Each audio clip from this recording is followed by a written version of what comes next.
Do you mind talking a little bit about how this running relates to your sobriety and how maybe you came to that point or how they intersected? Absolutely. How does the running is a big piece of my recovery. It's not something I depend on for my recovery. When I say recovery, I mean recovery from alcohol and drug abuse, or addiction rather. Running can't be the answer to my recovery because I'm gonna get injured. All right, so it's 100 miles roughly, and how long do you have to run 100 miles? So that's a good question. That describes what kind of race you're running. Because each race has a cutoff time period. We talked about Barkley. I don't know. You've got a lot of hours to finish Barkley, right? Because it's a really difficult race.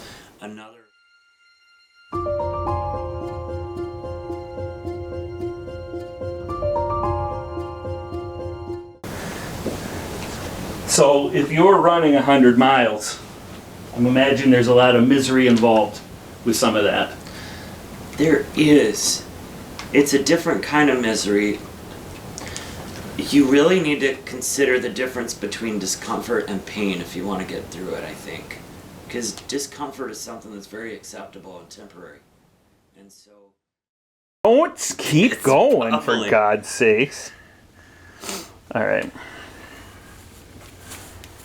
Sometimes these are a little bit hard to get on, so they're kind of difficult to switch mid-race, you know. But they do.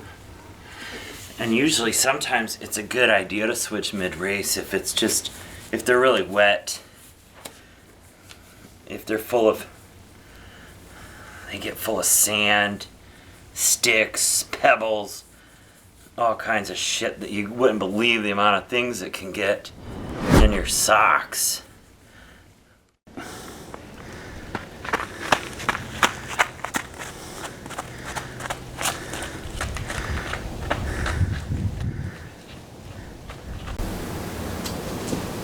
So what prompted the writing of the book? It's funny because you usually don't get good ideas when you're running 100-mile races.